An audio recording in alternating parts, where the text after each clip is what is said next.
আর রাজ্জাক কে? কে আর রাজ্জাক? এই সাগরের নিচে যে মাছগুলো থাকে লক্ষ লক্ষ কোটি কোটি, কোনোদিন সুদ খায়, ঘুষ খায়, জুলুম করে? ওদেরকে কে খাওয়ায়? এই জমিনে যত প্রাণী আছে চাকরি বাকরি করে, কখনো ব্যবসা করে? কিছুই তো করে না। কে খাওয়ায়? তা আমাকে সুদি খাওয়া লাগলো? আমাকে রিজিকের জন্য সুদি খাওয়া লাগলো?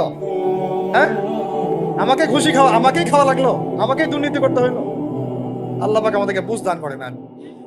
রিজিক আল্লাহ পাক দিবেন। যদি আপনি হারামে চান তখন হারামেই পাবেন, হালালে চাইলে আল্লাহ পাক হালাল রাস্তা বের করে দিবে ইনশাআল্লাহ। এগুলো আমাদের কাজ ভাই।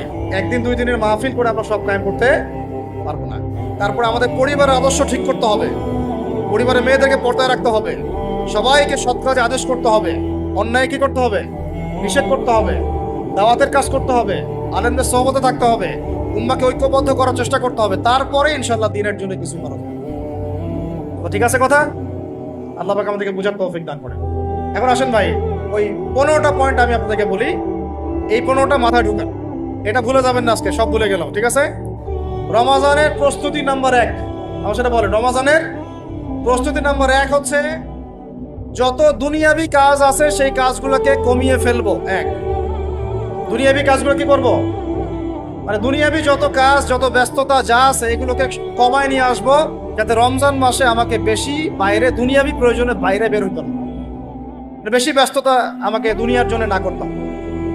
মনে করেন যে আপনি চাইলে এখন যদি সামর্থ্য থাকে রমাদান এবং ঈদের বাজার করে রাখতে পারেন, কারণ লাইলাতুল কদর নষ্ট করে ঈদের বাজার, রমাজানের অনেক রুহানিয়াত নষ্ট করে দেয় দুনিয়াবি বাজার ঘাট, তাই না? সবার সামর্থ্য হয় না, সবার সামর্থ্য হয় না, কিন্তু বড় বড় যে বিষয়গুলো আছে, বড় বড় খাবার, মৌলিক খাবার, এগুলো আপনি 2 মাসের জন্য বাসায় রাখতে পারেন যদি সামর্থ্য থাকে। সামর্থ্য নাই তাহলে সেটা আলাদা বিষয়। মোট কথা, এটা শুধু একটা বিষয় বোঝাচ্ছি না, দুনিয়াবি যত ব্যস্ততা এগুলোকে কমায় রমাজানের জন্য প্রিপারেশন নিতে হবে। আল্লাহ পাক আমাদেরকে সবাইকে রমাদানের জন্য প্রিপারেশন নেওয়ার তৌফিক দান করেন। এটা হলো মনস্তাত্ত্বিক প্রিপারেশন, যে রমাদান আসতেছে, আমি শাবান মাসেই আমি আমার কাজগুলো গোছাই নিব, যাতে রমজানে আমি ফারেক থাকি ইবাদতের জন্য। বুদ্ধিমানের কাজ না এটা? আল্লাহ পাক তৌফিক দান করেন। 2 নম্বর হচ্ছে ভাই, রমাজানের আমরা সবাই 30টা সম রাখবো বলে নিয়াত করি, আল্লাহ পাক তৌফিক দান করেন, আমিন। কিন্তু এখানে একটা কথা, 2 নম্বরটা হচ্ছে রোজা রাখার মতো রোজা রাখতে হবে। কি বললাম বলেন? রোজা রাখার মতো রাখতে হবে। এটা কেন বললাম? কেন বললেন ভাই? উত্তর দিচ্ছিস। উপোস থাকা, না খেয়ে থাকা আর সম রাখা এক জিনিস নয়। পানি ছেড়ে দেওয়া, খাবার ছেড়ে দেওয়া আর ইসলামী সম এক জিনিস নয়। অনেক ধর্মের মানুষ খাবার পানি ছেড়ে দিয়ে থাকে, উপোস থাকে না? হাদিসের মধ্যে নবীজি বলেছেন যে যে ব্যক্তি রোজা রেখে অন্যায় কাজ ছাড়তে পারলো না, মানে আল্লাহর মাসিয়াত ছাড়তে, লাআল্লাকুম কি তাত্তাকুন, তোমাদের উপর সওমকে ফরজ করা হয়েছে ঠিক যেমন করে আগের উম্মতদের উপরেও করা হয়েছিল। উদ্দেশ্য হচ্ছে লাআল্লাকুম তাত্তাকুন, যাতে করে তোমরা তাকওয়া অবলম্বন করো। তাকওয়া মানে আল্লাহ কনসিয়াসনেস, এই যে আমি খাচ্ছি না, পান করতেছি না, আমি বিশ্বাস করি আল্লাহ আমাকে দেখতেছেন, এই তো। সেই বান্দা কেমন করে রমজান চলে গেলেই বেনামাজি থাকতে পারে? রমাজান চলে গেলে কি আল্লাহ তাকে আর দেখে না? সেই বান্দা কিভাবে সুদ খায়, তখন কি আল্লাহ তাকে দেখে না? সেই বান্দা, একই বান্দা কিভাবে জেনা করতে পারে, মেয়েকে নিয়ে কেমন করে বাইকে ঘুরতে পারে, কেমন করে গায়রা মাহরামের সাথে আমরা ইয়ে করতে পারি, ফ্রি মিক্সিং করতে পারি, কেমন করে সে সমকামিতার দিকে ধাবিত হতে পারে, কেমন করে সে জুয়া খেলতে পারে, কেমন করে সে মাদক খাইতে পারে, কেমন করে সে আল্লাহ দ্রোহী আইন বাস্তবায়ন করতে পারে, যদি সে এই চেতনা থাকে যে আল্লাহ আমাকে দেখছেন। এই চেতনাটাকে বদ্ধমূল করার জন্যই রমাজান আসে। বলেন সুবহানাল্লাহ। আমি বুঝাতে পারলাম রোজা রাখার উদ্দেশ্যটা কি? ওই জিনিসটাকেই আমাদের ভিতরে ইনস্টল করাই হলো উদ্দেশ্য। লাআল্লাকুম, অবশ্যই বলেন লাআল্লাকুম তাত্তাকুন। তাকওয়া কি কিনতে পাওয়া যায় বাজারে? এই যে আল্লাহ পাক আমাকে দেখছেন, আমি খাবো না, আল্লাহ আমাকে দেখছেন, আমি পান করতে পারবো না, আমার রেস্ট্রিকশন আছে, পিপাসায় গলা ফেটে যাচ্ছে একেবারে রোদের মধ্যে, তাও খাচ্ছি না, কেন? কার ভয়ে? ওইটাই জীবনের সব ক্ষেত্রে বাস্তবায়ন করার জন্যই রমজান আসে। বুঝতে পারি না? ওই চেতনাটাই, একই চেতনাটাই জীবনের সবগুলো কাজে বাস্তবায়ন করার জন্য কি আসে? রমাদানের সওম। আমরা শুধু রোজার ফজিলত নিয়ে বয়ান করি, রোজা রাখলে 70 গুণ নেকি হবে না, 70 গুণ হবে, 700 গুণ বাড়াই দেবে। মূল কথা ফজিলত তো ফজিলত পাবোই, মূল কথা এইটা, তাকেও অবলম্বন করতে হবে।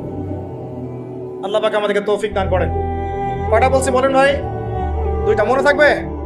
এক, দুনিয়াবি কাজ কমায় ফেলা। দুই, কি রোজা রাখার মতো রাখা। তিন নাম্বার হচ্ছে, এটা আমার নিজস্ব একটা পরামর্শ আর কি।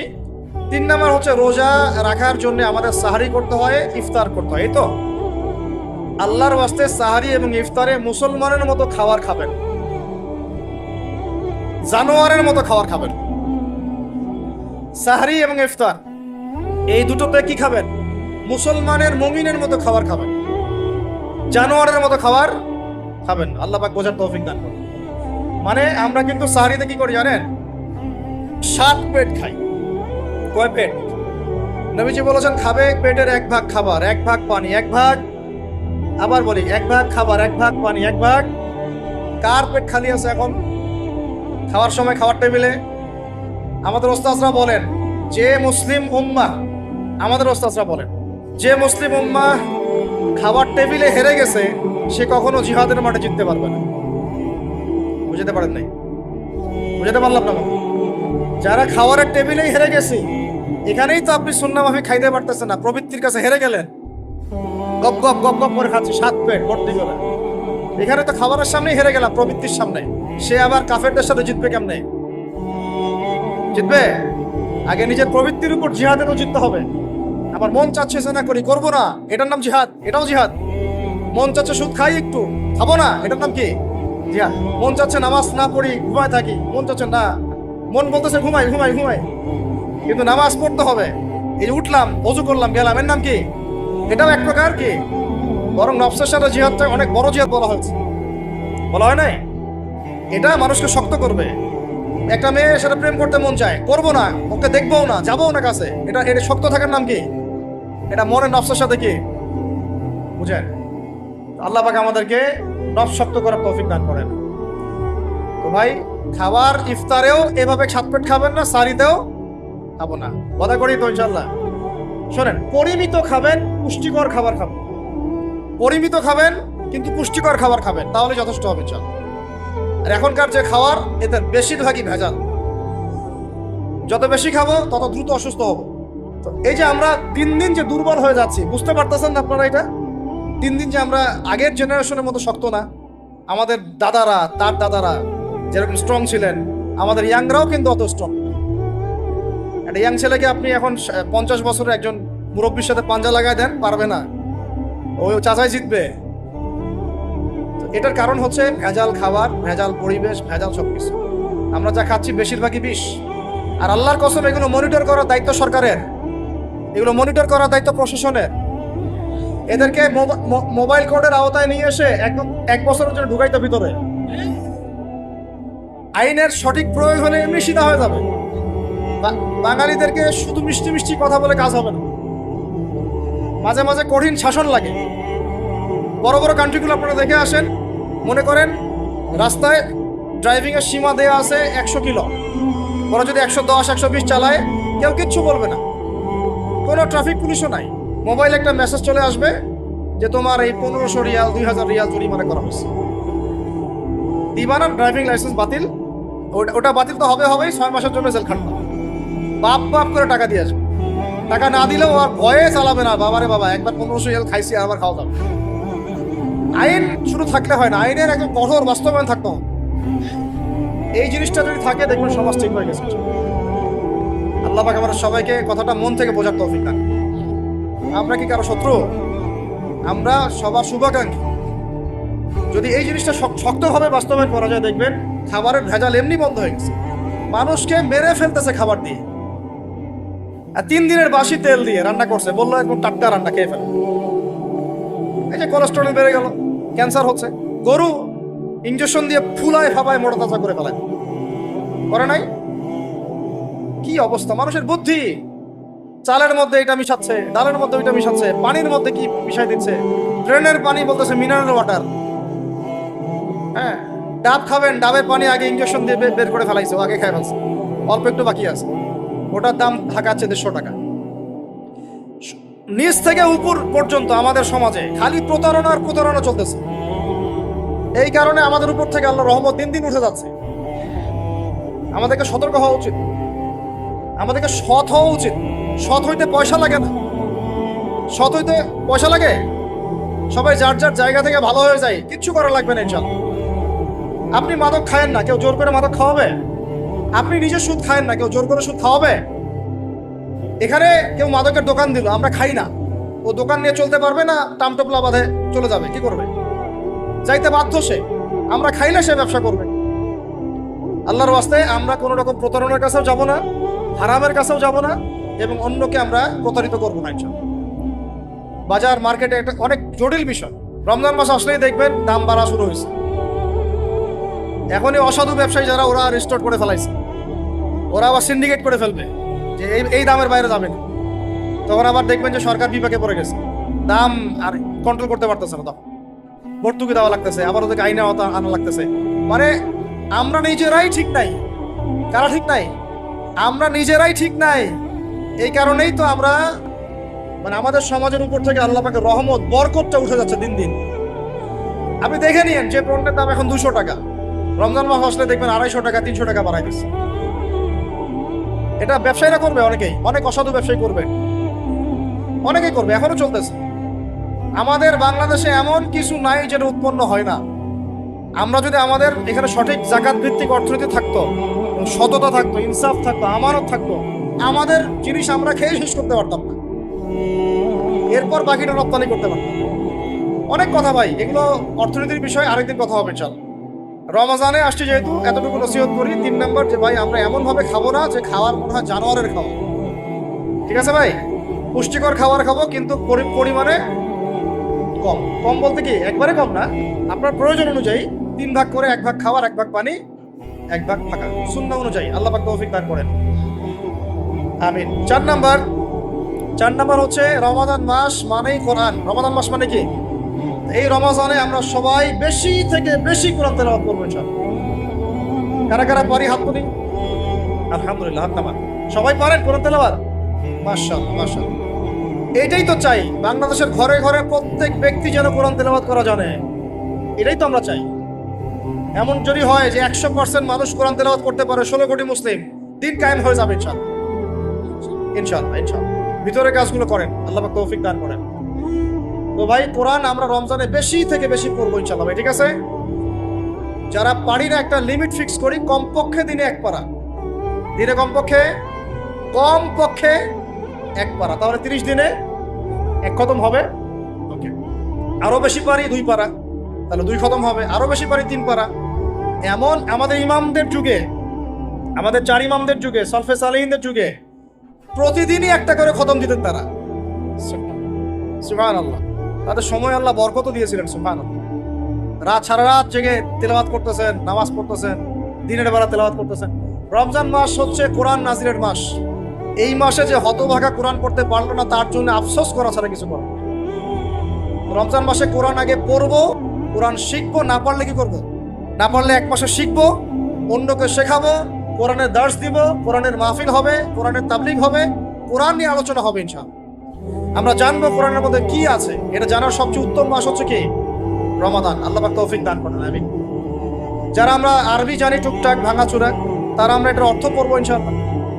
যারা আমরা আলেম ওলামা আছে অনেকেই, যারা ইফতা দিয়েছি, দাওরা দিয়েছি, বা আমরা তালেব ইলম ওলামা একরাম যারা আছে, আমরা এই কোরআনের তাফসীরগুলো পড়বো ইনশাআল্লাহ। মানে কোরআনময় রমাদান, কোরআনময় কি? এবং চেষ্টা করবেন, আমার খুব ইচ্ছা হয় যদি আল্লাহ পাক আমাকে ক্ষমতা দিতেন, তৌফিক দিতেন, আমার ইচ্ছা হয় যে রমজান মাসে বাংলাদেশের যত মসজিদ আছে সমস্ত মসজিদে কোরআন শিক্ষা ফ্রি হয়ে যাবে। ভালো উদ্যোগ না? বাংলাদেশে কত মসজিদ আছে? 1000 না লাখ? লাখ না কোটি? হয়তো কোটি কোটি মসজিদ থাকতে পারে। প্রত্যেকটা মসজিদে যদি বিনামূল্যে কোরআন শিক্ষা কার্যক্রম করা যেত রমজান মাসে, 1 মাসে আপনি দেখতেন প্রায় মিনিমাম 5 কোটি মানুষকে কোরআন শেখানো যেত। তাও হাতে কলমে। তাও কি? হাতে কলমে। বই দেওয়া হতো ফ্রি, আর ওই যারা টিচার ক্লাস নেবে ওদেরকে বেতন দিব, ভাতা দিব সরকার থেকে। দেওয়া যায় না? দেওয়া যায় না? আচ্ছা, যদি গভর্নমেন্ট নাও দেয়, আপনারা জাকাত থেকে দিতে পারেন, সদকা থেকে দিতে পারেন, পারেন না? নিজেদের পকেট থেকে দিতে পারেন, নিজের ব্যবসা থেকে দিতে পারেন, এলাকা ভিত্তিক দিতে পারেন। কত উৎস আছে না? যদি এভাবে প্রত্যেকটা মসজিদ থেকে কোরআন শিক্ষা কার্যক্রম চালু করা হয় রমজান মাসে, আমরা দোয়া করি আল্লাহ পাক যেন এই কথাটা পৌঁছে দেন উপরের লেভেলে। তারা উদ্যোগ নেয়, জানি না উদ্যোগ নেবে কিনা, আমাদের দায়িত্ব পৌঁছে দিল। তো অ্যাটলিস্ট যদি সবগুলো মসজিদে নাও হয়, প্রত্যেকটা এলাকায় যদি একটা করে মসজিদও হয়, তবুও দেখবেন কয়েক কোটি মানুষকে কোরআন শেখানো যাবে ইনশাআল্লাহ।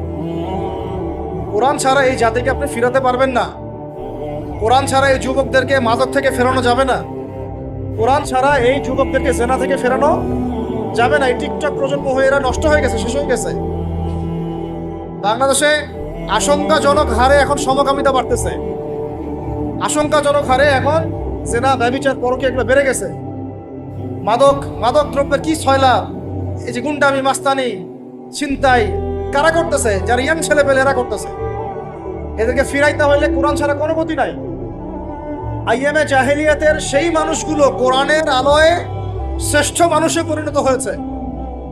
কথা বুঝতে পারেন নাই? আইএমএ জাহেলিয়াতের সেই মানুষগুলা যারা একসময় নিজের মেয়েকে দাফন করেছিল জীবন্ত। ইন্না লিল্লাহি ওয়া ইন্না ইলাইহি রাজিউন। চিন্তা করা যায়? আপনি আপনার মেয়েকে দাফন করতে পারবেন জীবন্ত?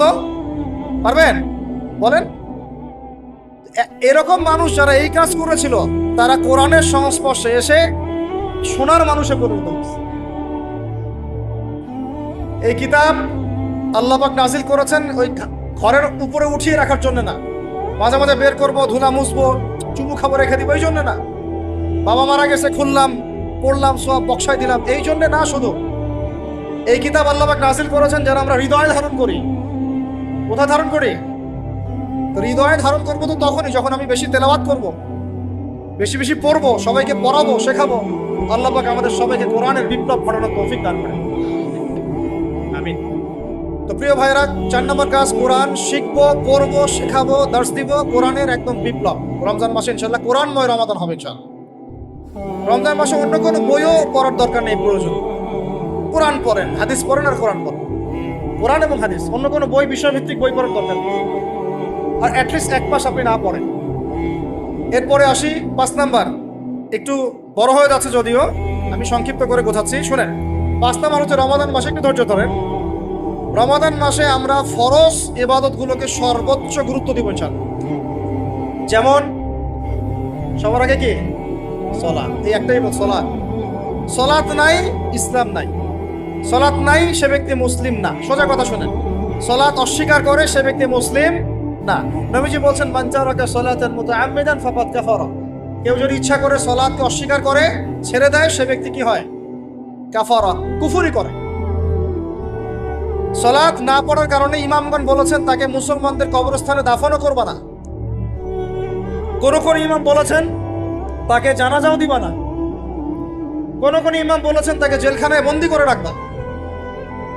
কোন ইমাম বলেছেন তাকে মৃত্যুদণ্ডের শাস্তি দিবা। আমি এমনি বলতেছি না, ইমামদের কওলগুলো পড়ে দেখেন।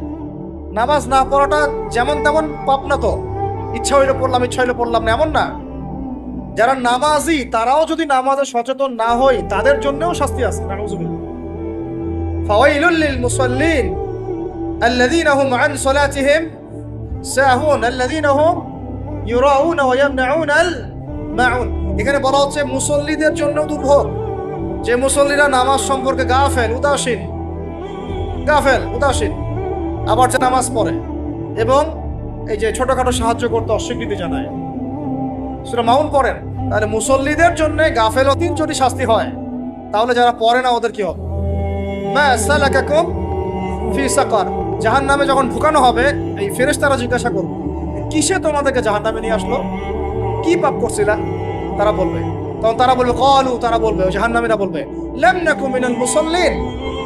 কি বলবে তারা? লাম নাকু মিনাল মুসাল্লিন, আমরা মুসল্লি ছিলাম না, আমরা নামাজ পড়তাম না। তাহলে বেনামাজির পরিণতি কি? বলেন, জাহান্নাম। ওয়ালাম নাকু নুতঈমুল মিসকিন, আর আমরা মিসকিনদেরকে খাবার দিতাম না। সুবহানাল্লাহ। আল্লাহ পাক আমাদেরকে সালাত আদায় করার তৌফিক দান করেন। রমাদান মাসে শক্ত করে নামাজ ধরবেন ইনশাআল্লাহ, আল্লাহ পাক তৌফিক দান করেন। 5 ওয়াক্ত নামাজ চেষ্টা করব জামাতে পড়ার জন্য। যদি জামাত ছুটেও যায়, তাও পরে জামাত পড়ে নেবেন। সেটাও না পড়েন, অ্যাটলিস্ট বাসায় পড়বেন। রাজি আছেন? এই যুবকরা, কি হলো? বসো, অল্প সময় বসেন। আরে আপনাদের চেয়ে আমার তারা বেশি। আমি 4 ঘন্টা সফর করে আসছি, আবার 4 ঘন্টা সফর করতে হবে আমাকে। আপনারা তো এখান থেকে বাসায় চলে যাবেন, 4টার বাসায়। এত ব্যস্ত কেন? বসেন। এখন কথা হচ্ছে যে নামাজের সাথে আরো অনেক ফরজ আছে না? যেমন পর্দা কি ফরজ না? ফরজ না? যাকাত ফরজ না? ফরজ না? তারপরে আল্লাহ পাকের আনুগত্য করা, এটা ফরজ না? ফরজ না? আর রাসূলের আনুগত্য, তাওহীদ ফরজ না? সুন্নাত, এই জিনিসগুলো ফরজগুলোকে শক্ত করে ধরবো ইনশাআল্লাহ। রাজি আছেন? 4 নাম্বার হচ্ছে রমজান, এটা কি 5 নাম্বার না? 5 নাম্বার রমজান মাসে ফরজ ইবাদতগুলোতে সর্বোচ্চ গুরুত্ব দিব ইনশাআল্লাহ। রাজি? 6 নাম্বার হচ্ছে, এটা কত 6 বলছি? 5। 6 নাম্বার হচ্ছে ফরজের পাশাপাশি সুন্নত এবং নফলের পাবন্দি। ফরজের পাশাপাশি সুন্নত এবং নফলের পাবন্দি, মানে দেখেন ফরজ নামাজের আগে পিছে অনেক নামাজ আছে না সুন্নত? দৈনিক 12 রাকাত সুন্নত যে ব্যক্তি পড়বে তার জন্য জান্নাতে ঘর নির্মাণ করা হবে। কোন 12 রাকাত? ফজরের আগে 2, ফজরের আগে, জোহরের আগে 4, তারপরে 2, তারপরে মাগরিবের পরে, ইশার পরে, মোট কত হইল? 12। এই 12 রাকাত নামাজ যে ব্যক্তি দৈনিক পড়বে তার জন্য জান্নাতে ঘর নির্মাণ করা হবে। রমজান ছাড়া এগুলো ধরার উত্তম কোনো সময় আছে? অনেক সময় মিস হয়ে যায়। রমজানে যেন ধরি আমরা, আল্লাহ পাক তৌফিক দান করেন। এর পাশাপাশি দেখেন দৈনন্দিন অনেক সুন্নতের আমল আছে না? বিভিন্ন কাজের দোয়া, মাসনুন দোয়া, জিকির আজকার, এগুলো আছে না? এই প্রত্যেকটা কাজকে শক্ত করে আঁকড়ে ধরবো ইনশাআল্লাহ। আল্লাহ পাক তৌফিক দান করেন, আমিন। যে কাজটা করবেন তার আগে জেনে নিবেন ওই কাজটা কিভাবে করলে সুন্নত হবে। সকালে উঠে এক দৌড় দিয়ে বাথরুমে যাবেন না। উঠে আগে বসবেন, চোখ ঘষবেন, মুখ থেকে ঘুমের ভাব দূর করবেন, তারপরে বলবেন আলহামদুলিল্লাহ আল্লাযী আহইয়ানা বা'দা মা মাতানা ওয়া ইলাইহিন নুশুর। তারপরে আপনি যাবেন আস্তে আস্তে বাথরুমে। বাম পা দিয়ে ঢুকলেন, ইস্তেঞ্জা করলেন, ডান পা দিয়ে বের হবেন। ঢোকার সময় দোয়া আছে, আল্লাহুম্মা ইন্নী আউযু বিকা মিনাল খুবসি ওয়াল খাবাইস। বের হওয়ার সময় আলহামদুলিল্লাহ আল্লাযী আযহাবা আনিল আযান ওয়া আফানি গুফরানাকা, দোয়া আছে। এগুলো সুন্নাহ মোতাবেক কাজ করবেন। বুঝাতে পারতেছি? কাপড় পরবেন, যে কোনো কাপড় পরবেন না। যে কাপড় যে সুন্নত নবী পড়তেন সেই সুন্নত পরবেন। চেহারা নবীর মতো হতে হবে। ক্লিন শেপ চেহারা চলবে না, ক্লিন শেপ চেহারা চলবে না। অনেকে মনে করেন যে এটা তো ফরজ কিছু না, এত তাচ্ছিল্য করেন কেন? এটাকে শেভ করা মানে হলো নবীর সুন্নতকে জবাই করা। বুঝতে পারি নাই? এক মুষ্টি রেখে কাটেন, সেটা আলাদা ইস্যু, আলাদা মাসআলা। পুরুষের চেহারায় দাড়ি থাকতেই হবে, মাস্ট বি। পোশাক আশাক থাকতেই হবে নবীর মতো। আমরা আমাদের সংস্কৃতি নিয়ে গর্বিত না? গর্বিত না? ইসলামিক সংস্কৃতি কোনো দেশ, জাতি, বর্ণ নির্দিষ্ট করে আছে না সবার জন্য? আমাদের নবী কি আরবদের নবী না পুরো বিশ্বের নবী? তাহলে আমাদের নবীর সুন্নত কি শুধু আরবরা পালন করবেন, আমরা সবাই করব? এখন আমাদের সবার চেহারা নবীর সুন্নাহ অনুযায়ী হতে হবে। গোফ ছোট করতে হবে, দাড়ি লম্বা করতে হবে, পোশাক ঠিক করতে হবে, টাকনুর উপরে কাপড় পরতে হবে। এখন ছেলেরা পরে টাকনুর উপরে কি, হ্যাঁ ছেলেরা পরে টাকনুর নিচে, আর মেয়েরা পরে কি উপর। এরপরে বসে ছেলের সাথে বাইকে, দেখবেন হাঁটু পর্যন্ত দেখা যায়। সেটা এমন না এখন?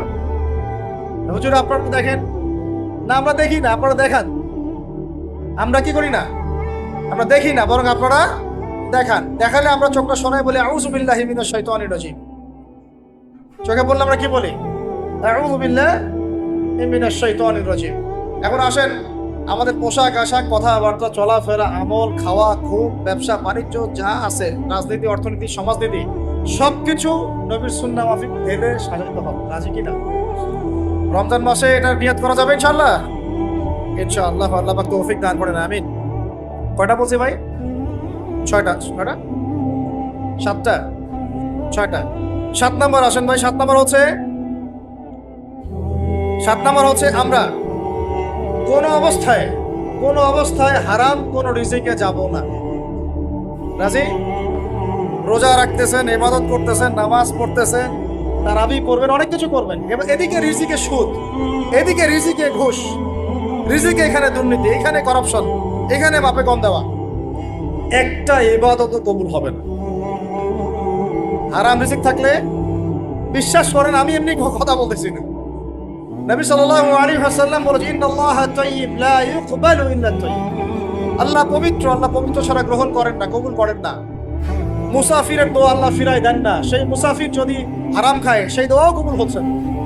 একজন মুসাফির হাত তুলে দোয়া করছিলেন, নবীজি বলছেন মাথায় ধুলা, গায়ের কাপড় ঠিক নাই, মুসাফির সেজদায় আল্লাহর কাছে দোয়া করছে, হাত তুলে দোয়া করছে, আল্লাহ আমাকে এইটা দাও, ওইটা দাও, ইয়া রব্বি ইয়া রব্বি ইয়া রব্বি।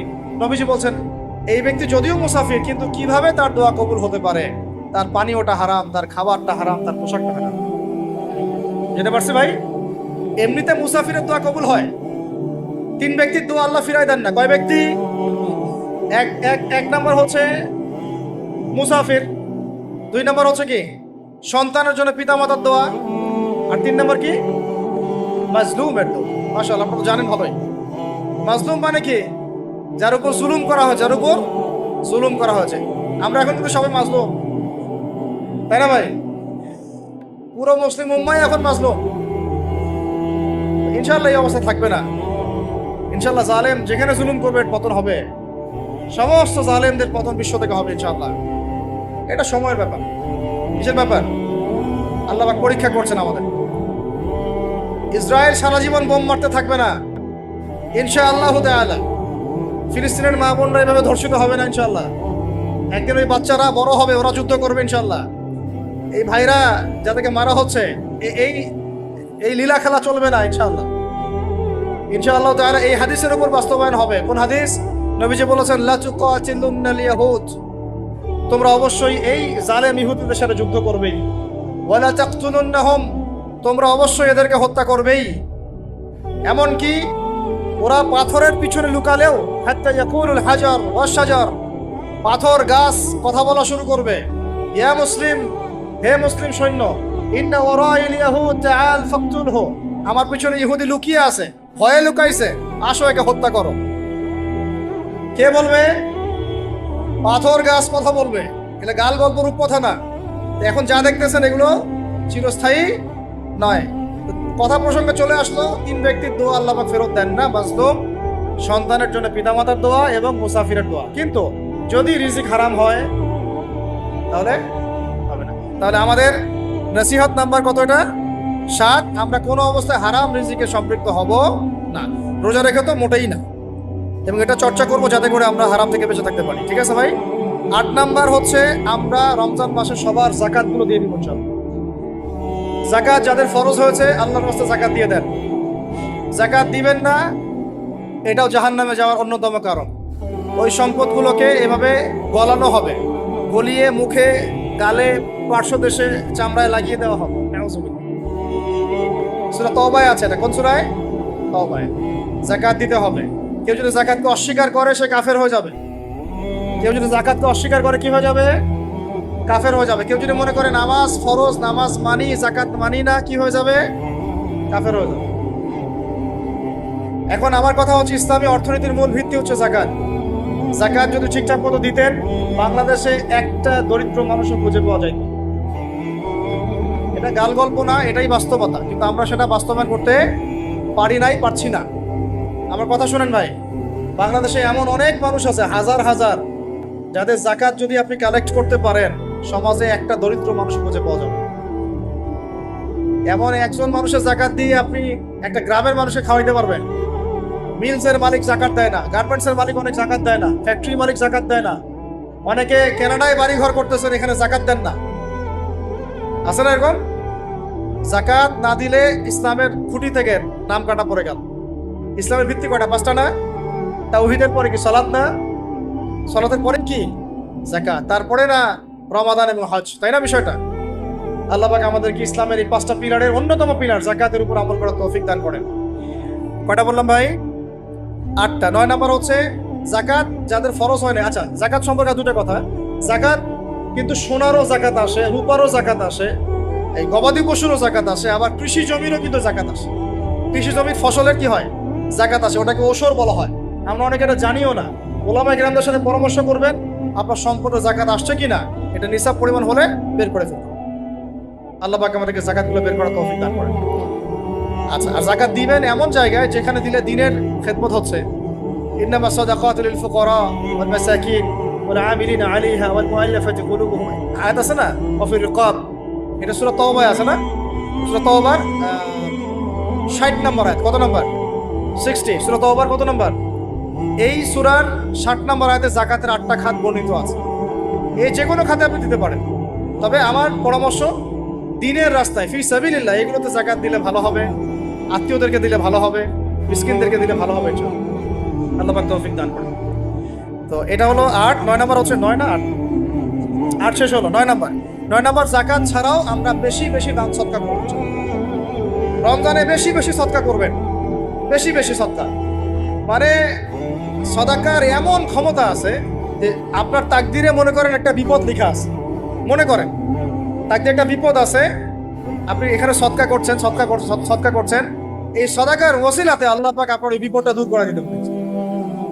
একটা রোগ হয়েছে, বিপদে পড়ে গেছেন, এখন যদি গোপনে গোপনে সদকা করতে থাকেন এবং ওই ওসিলায় আল্লাহর কাছে দোয়া করেন যে আল্লাহ এই সদকার ওসিলায় আমার এই বিপদটা তুমি কাটায় দাও, আল্লাহ কাটাই দেবে।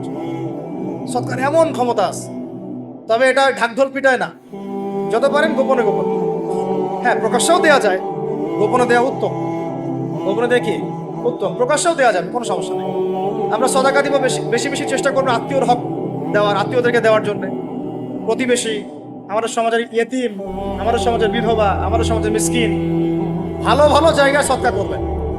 ঢাকা শহরে দেখা যায় অনেক সময় আমরা গাড়ি নিয়ে যাই, গাড়ির সামনে গ্লাসে নক করে টাকা যাচ্ছে, আল্লাহর ওয়াস্তে কিছু দেন। কে জানি হাদিসটা ভিক্ষুকদেরকে শিখাইছে। কোন হাদিস জানেন? যে আল্লাহর ওয়াস্তে কারো কাছে কিছু চাইলে ফিরাইতে হয় না। আল্লাহর ওয়াস্তে যদি কেউ আপনার কাছে কিছু চায়, যে আল্লাহর ওয়াস্তে ভাই আপনার কাছে আমি 10টা টাকা চাচ্ছি, থাকলে দেন, তাহলে এটা ফিরাইতে হয় না। বেচারা আল্লাহর ওয়াস্তে চাইছে, আমি ফিরাবো কেন? আল্লাহর দোহাই দিছে। প্রত্যেকটা ভিক্ষুক দেখবেন চায় আল্লাহর ওয়াস্তে দেন। সেটা নিয়ে গাঁজা খাক আর কি করে করবো, আল্লাহর ওয়াস্তেই চাচ্ছে। অনেক সময় দেখা যায় অনেক ভিক্ষুকের ফ্ল্যাট আছে ঢাকায়, কি আছে, আর আমরা ভাড়া থাকি, যারা দেই তারা ভাড়া থাকি, ওই ভিক্ষুকের ফ্ল্যাট আছে। সুবহানাল্লাহ। প্রতারণা যুক্ত, বোঝার বুদ্ধি নাই কোথায় দিলে ভালো হবে। এই জন্যে বাছাই করে করে সদকা করবেন, দিনই খাতগুলোতে বেশি সদকা করবেন। আল্লাহ পাক তৌফিক দান। আর সবচেয়ে ভালো হয়, আমার পরামর্শ, সবচেয়ে ভালো হচ্ছে আত্মীয়দেরকে দিবেন। এখানে আপনি 2টা নেকি পাবেন। কয়টা? এক, আত্মীয়র হক রক্ষা করলেন, হক আদায় করে তার নেকি, সদকা তো করলেন, এটার নেকি আছে। আবার আত্মীয়র সম্পর্ক বজায় রাখলেন, সুসম্পর্ক বজায় রাখলেন, এটা আরেকটা নেকি। আত্মীয়তার সম্পর্ক রক্ষা করা বিশাল ইবাদত। মানে এটা সিলাতুর রাহিম, এটা আল্লাহ পাকের আরশের সাথে ঝুলে থাকে। যে আত্মীয়তার সম্পর্ক রক্ষা করে আল্লাহ পাক তাকে রক্ষা করবেন। আত্মীয়তার সম্পর্ক যদি নষ্ট করে দেয় আল্লাহ পাক এই কেটে ফেলবেন। আত্মীয়তার সম্পর্ক নষ্ট করতে হয় না। আত্মীয়তার সম্পর্ক নষ্টকারী জান্নাতে যায় না। এটা না হাদিসটা ওস্তাদ?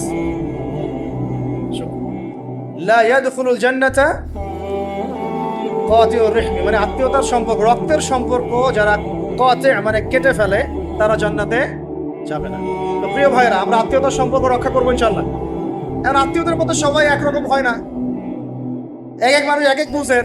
কেউ হয়তো আলট্রা মডার্ন, কেউ এক্সট্রা অর্ডিনারি মডার্ন, ঠিক আছে, কেউ দিনের ধার কাছেও নাই, কেউ নাস্তিক, এরকম আছে তো নাকি?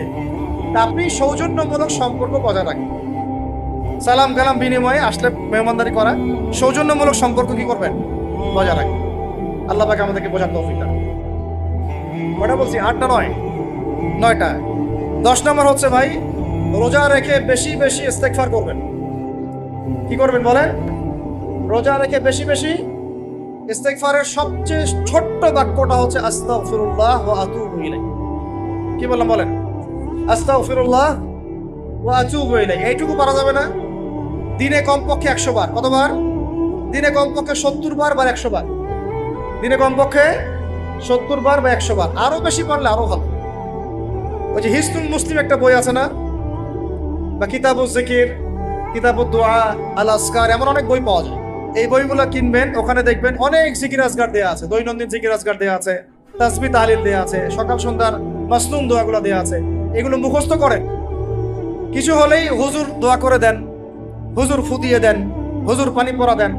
আগে হুজুরের উপর ডিপেন্ডেন্সি কেন? নিজে আল্লাহর কাছে চাওয়া শিখেন। সেজদায় গিয়ে আল্লাহকে বলেন, আল্লাহ আমার অসুস্থ, আমি অসুস্থ, আমাকে শিফা দাও। সেজদায় গিয়ে বলেন, আল্লাহুম্মা আতিনা ফিদ দুনিয়া হাসানা ওয়া ফিল আখিরাতি হাসানা ওয়া কিনা আযাবান নার। হাত উঠান, আল্লাহকে বলেন, আল্লাহ আল্লাহুম্মা আইনি আলা যিকরিকা ওয়া শুকরিকা ওয়া হুসনি ইবাদাতিক।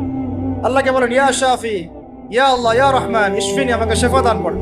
আগে আল্লাহর সাথে কথা বলা শিখেন, তাই না ভাই? তারপরে দোয়া নিবেন, পানি পড়াও নিতে পারেন, ঝাড়ফুঁক নিতে পারে, সেটা আছে বৈধতা অবশ্যই, এটাও ঠিক আছে। কিন্তু আগে আপনি আল্লাহকে চিনতে শিখেন।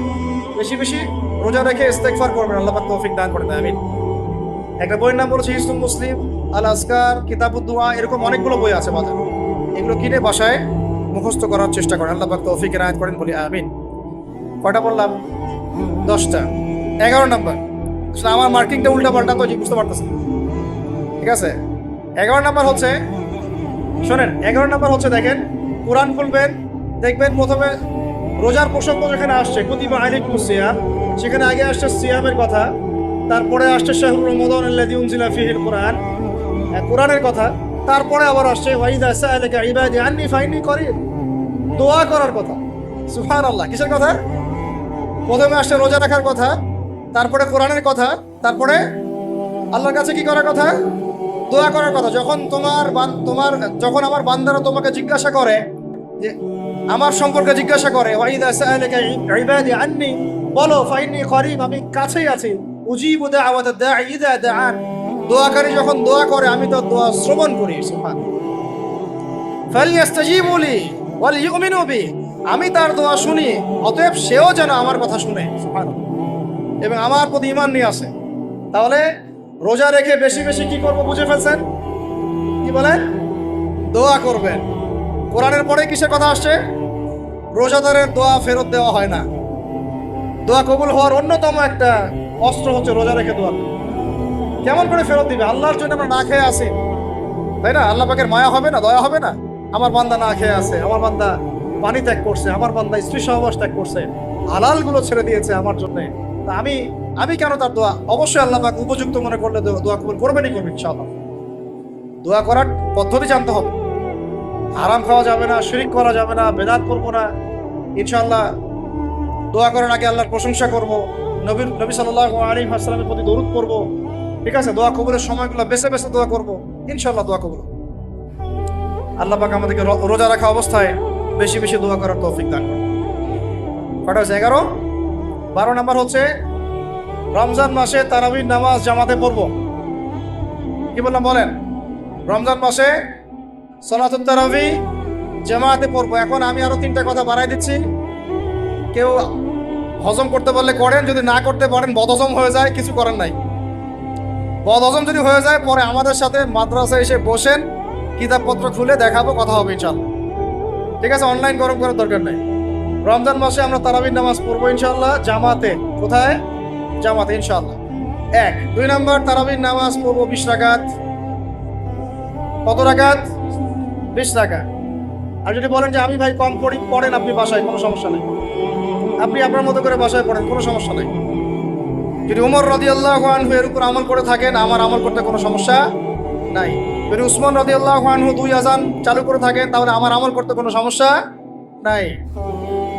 ওই যে হাদিসটা বলেছিলাম প্রথমে, কে নাজাত প্রাপ্ত ফেরকা? মা আনা আলাইহি ওয়া আসহাবি, আমি আর আমার সাহাবীরা যার উপরে আছি।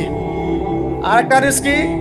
আলাইকুম বিসুন্নতি ওয়া সুন্নতি খুলাফায়ে রাশিদিন মাহদিয়িন মিন বাদি, তোমাদের উপর অবধারিত হচ্ছে, ওয়াজিব হচ্ছে আমার সুন্নতকে আঁকড়ে ধরা এবং আমার সাহাবীদের সুন্নতকে কে আঁকড়ে ধরা। কার কার সুন্নত? আমার সুন্নতকে আঁকড়ে ধরো এবং আমার সাহাবীদের সুন্নতকে আঁকড়ে ধরো, খোলাফায়ে রাশিদার সুন্নতকে আঁকড়ে ধরো, যারা মাহদিয়িন, হেদায়েত প্রাপ্ত মিন বাদি, আমার পরে। সাহাবায়ে কেরাম যদি কিছু চালু করেন, আমল করতে কোনো দোষ নাই, বরং এটাই হচ্ছে সুন্নতের আরো শ্রেষ্ঠ অনুসরণ। কারণ আমি তো ওমরের চেয়ে বড় পরহেজগার হইতে পারবো না, পারবেন? তাহলে আমি তো উসমানের চেয়ে দিন বেশি বুঝি না। তিনি যদি 2 আযান চালু করতে পারেন, তাহলে আমি তাকে বেদাতি বলতে পারি না, নাউযুবিল্লাহ। যদি আমি তাকে এভাবে শব্দ প্রয়োগ করা হয়েছে বাংলাদেশে, উসমান রাদিয়াল্লাহু আনহু যদি 2 আযান চালু করে থাকে, ওটা বেদাত হয়ে গেছে, নাউযুবিল্লাহ। বলেন নাউযুবিল্লাহ। সাহাবীরা কিছু চালু করলে যদি বেদাত হয়, তাহলে সুন্নত হবে কি? তাহলে সুন্নত কোনটা হবে? তাহলে এই ব্যক্তি এরকম কথা যদি কেউ বলে থাকে, তাহলে তার উচিত হবে এখনই রুজু করে ফিরে আসা, অহংকার না করা, হটকারিতা না করা, এখন ইস্তেগফার করে তওবা করে ফিরে আসা, আল্লাহ মাফ করে দিবেন ইনশাআল্লাহ। আর এর উপর হটকারিতা থাকে না, ওসমান রাদিয়াল্লাহু আনহু যদি 2 আযান চালু করে থাকে তিনি ভুল করেছেন, তিনি বেদাত করেছেন, নাউজুবিল্লাহ। বিশ্বাস করেন সাহাবীদেরকে এভাবে কটাক্ষ করলে, আন্ডারএস্টিমেট করলে, এভাবে কথাবার্তা বলে, শানের খেলাফ কথা বললে ঈমানও চলে যেতে পারে। আমরা নবীকে মানবো সাহাবীদের মানদণ্ডে, সাহাবীদের বুঝের উপর আমাদের বুঝ না। আমি বুঝাতে পারতেছি না। নবীকে মানবো, অবশ্যই মানবো। কার মাধ্যমে, কাদের মধ্য দিয়ে? সাহাবাদের তরিকার মধ্য দিয়ে। সাহাবাদের তরিকা আমি কি ধাবাস করে পাবো? তাবেই লাগবে, তাবেই লাগবে। এই সিলসিলা মেনটেন করে আমাকে মানতে হবে। কোরআন এবং হাদিস তো সবার ভাষায় আছে। আপনাকে যদি আমি এখন বলি এই ক্রিপ্টোকারেন্সি হালাল না হারাম, আপনি কি বের করে দিতে পারবেন এখন আমাকে? পারলেও আপনার আরো 15-20 বছর পড়াশোনা করতে হবে। তারপরে যারা এগুলো নিয়ে গবেষণা করে তাদের কাছে আসতে হবে, জিজ্ঞাসা করতে হবে, বলতে হবে, তারা ফতোয়া দিলে মানতে হবে। ফাসআলু আহলা যিকরি ইন কুনতুম লা তা'লামুন। তোমরা আহলে জিকিরদেরকে জিজ্ঞাসা করো, আহলুল ইলমদেরকে জিজ্ঞাসা করো যে বিষয় তোমরা জানো না। তাহলে আমাদের সমাজে এরকম অনেক ফিতনা চলতেছে, অনলাইনে এই ফিতনাগুলো অনেক বেশি। আর ইয়াং ছেলেপেলেরা এখন দিন শেখে অনলাইন থেকে, এরা দিন মাদ্রাসায় এসে শিখতেছে না। স্পেশালি যারা জেনারেল লাইন থেকে আসছেন তাদের সমস্যা আরো বেশি।